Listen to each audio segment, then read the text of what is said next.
Hi, I'm Steve Danz, along with David Connelly. I'd like to thank you for visiting our website, employmentattorneyca.com.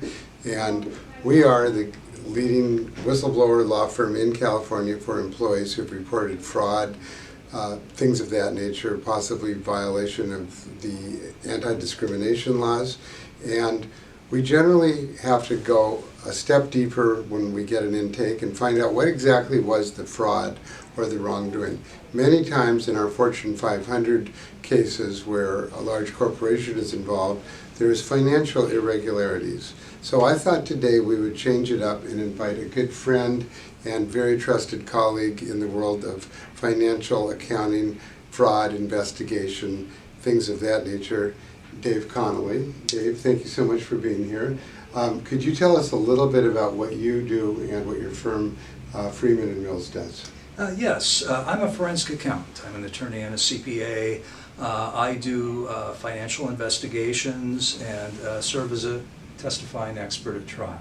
My firm, Freeman Mills, we are a financial litigation consulting firm. Excellent. And you've had some verdicts or investigations, I understand, which have gone into the tens of millions of dollars? That's correct. So yes. You would call those bet the company cases? Those are bet the company cases. And correct. You are usually retained by whom, David? Usually by counsel. So if, for example, someone like our firm needed a financial investigation to prove irregularities that a whistleblower brought forward, you would be the type of firm that we would call in to investigate that. Is that correct? That's correct. And then you are court qualified and you would testify if any of our clients had a lawsuit that involved testimony to prove the underlying fraud, whatever that might be. Yes, I've testified many times as an expert in federal and state courts. So that brings us to a very interesting question. What are the general types of fraud that you have found in your career? What types of fraud are actually going on that are complained about? Yes, personal abuse by a director or a partner where they are taking advantage of their position and causing a misappropriation of the assets of the company.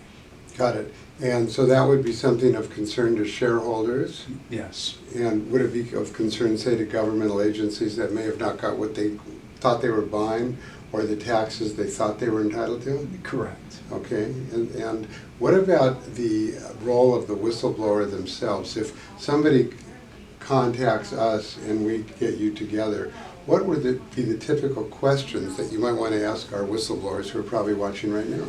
Well, we would want to see what the facts are, hear from them first, and then find out what type of documentation is there to substantiate the claims that they are bringing. And I have been involved in whistleblower cases in the past. And have you found that whistleblowers are able to bring you enough documentation while they're still employed to help you start the investigation? Yes, they are, but it goes beyond what the whistleblower brings to the table. We also make requests of the company to open up the books and look at their documentation to see relevant facts that pertain to the claims. I understand. And what is the typical level of the employee whistleblower? Is it a secretary, an accountant? Does it go as high as the C-suite?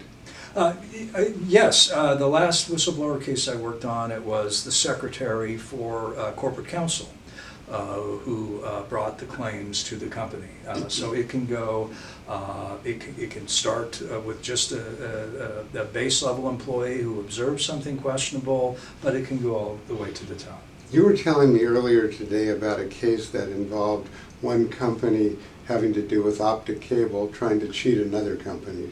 Yes. So is part of what you do, David, company-to-company fraud that our client might know about?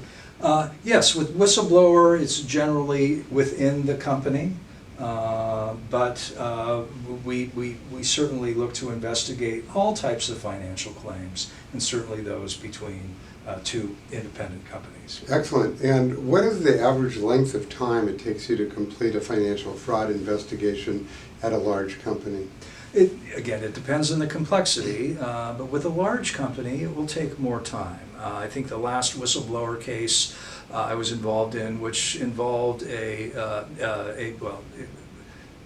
possibly international, but certainly a large national company here in the States, took several months from inception through our ultimate reporting to the board of directors on our observations. And so I guess to conclude the video, at least for today, you're aware of many whistleblower laws that protect the whistleblowers, and do you work with them in conjunction with their attorney or some other means of protecting their privacy while the investigation is ongoing? We certainly do. We're usually retained directly by the corporation, by the board of directors, but we work directly with the whistleblower and the company itself to address the merits of the claims. Great. Well, thank you very much for listening in and adding today, and I hope that we'll have a case that we can share together in the near future.